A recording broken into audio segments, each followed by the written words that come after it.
পারমাণবিক অস্ত্র তৈরির দ্বারপ্রান্তে ইরান। নাইজার থেকে গোপনে ৩০০ টন ইউরেনিয়াম কিনেছে ইরান, যা পারমাণবিক অস্ত্র তৈরিতে ব্যবহার হতে পারে। প্রতিবেদনে উঠে এসেছে এসব তথ্য, যা জানার পর আতঙ্কে ইসরায়েল। গাজায় আগ্রাসন শুরুর পর আরেকটি রক্তক্ষয়ী দিন দেখল দখলদার ইসরায়েলি বাহিনী। শনিবার রাফায় হামাসের প্রতিরোধে মৃত্যু হয় ৮ জন ইসরায়েলি সেনার, আহত হয় আরও বেশ কয়েকজন। ঘটনা স্বীকার করেছে ইসরায়েল। গাজায় ইসরায়েলি আগ্রাসনকে কেন্দ্র করে পাল্টাপাল্টি হামলা চালিয়ে যাচ্ছে হামাস ও হিজবুল্লাহ। এর মধ্যেই লেবাননে ইসরায়েল হামলা চালালে উত্তপ্ত হয়েছে সীমান্ত। হিজবুল্লাহ পাল্টা পদক্ষেপে হামলা করছে শত শত রকেট ও ক্ষেপণাস্ত্র। হামাস ইসরায়েল যুদ্ধে রণকৌশল পাল্টাচ্ছে হামাস। ইসরায়েলি সাজোয়া যান লক্ষ্য করে চালানো হচ্ছে মুহুর্মুহু রকেট হামলা। গত ৮ মাসে হামাসের প্রতিরোধের মুখে মৃত্যু হয়েছে অন্তত ৩০০ জন ইসরায়েলি সেনা সদস্যের। ইসরায়েলের উত্তরাঞ্চলে গত শুক্রবার ব্যাপক রকেট, ড্রোন ও ট্যাঙ্ক বিধ্বংসী ক্ষেপণাস্ত্র হামলা চালিয়েছে লেবাননের হিজবুল্লাহ। এর আগে বৃহস্পতিবার ইসরায়েলের ৯টি সামরিক স্থাপনা লক্ষ্য করে রকেট ও ড্রোন হামলা চালায় হিজবুল্লাহ। ড্রোন ভিডিওতে ইসরায়েলের স্পর্শকাতর স্থানগুলো চিহ্নিত করেছে হিজবুল্লাহ। লেবাননে ইসরায়েল হামলা চালালে পাল্টা হামলার জন্য প্রস্তুত হিজবুল্লাহ। ইসরায়েলকে সহায়তা না করতে সাইপ্রাসকে আগাম সতর্ক করেছে হিজবুল্লাহ প্রধান। গাজায় ইসরায়েলের আগ্রাসন শুরুর পর ইসরায়েলকে লক্ষ্য করে এ পর্যন্ত ৫,০০০-এর বেশি রকেট ও মিসাইল ছুড়েছে হিজবুল্লাহ গোষ্ঠী। সোমবার এক বিবৃতিতে এ তথ্য জানিয়েছে নেতানিয়াহু প্রশাসন।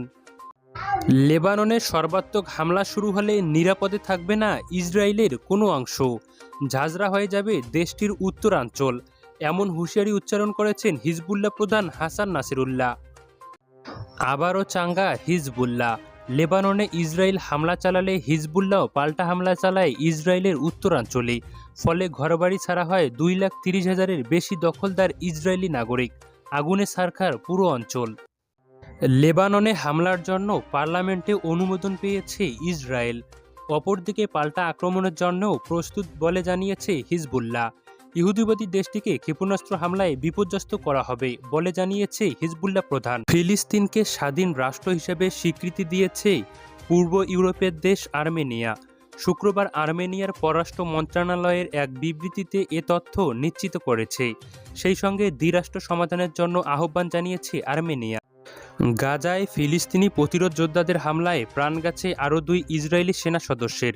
বৃহস্পতিবার এ তথ্য নিশ্চিত করেছে দেশটির সামরিক বাহিনী আইডিএফ। এ নিয়ে গাজা যুদ্ধে ৩১৪ জন ইসরায়েলি সেনা নিহত হল। ইসরায়েল ভয় পাচ্ছে। হিজবুল্লাহর বিপুল পরিমাণ ক্ষেপণাস্ত্র ও ড্রোন হামলার মুখে যে কোনো সময় ঝুঁকিতে পড়তে পারে ইসরায়েলের গর্ব আকাশ প্রতিরক্ষা ব্যবস্থা আয়রন ডোম। বিপাকে পড়বে ইসরায়েলের নিরাপত্তা।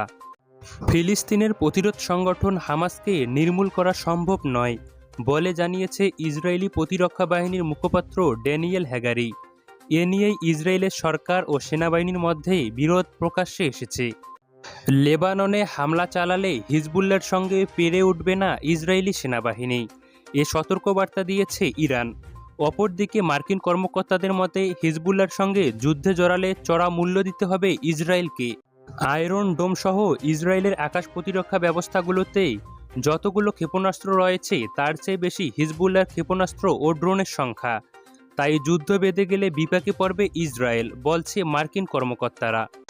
ইসরায়েল হিজবুল্লাহ হামলা পাল্টা হামলা ভয়াবহ আকার ধারণ করেছে। উত্তপ্ত হয়ে পড়েছে লেবানন সহ পুরো মধ্যপ্রাচ্য। এর মধ্যেই লেবাননের পাশে থাকার ঘোষণা দিয়েছে তুরস্কের প্রেসিডেন্ট রিসেপ তাইয়েপ এরদোয়ান।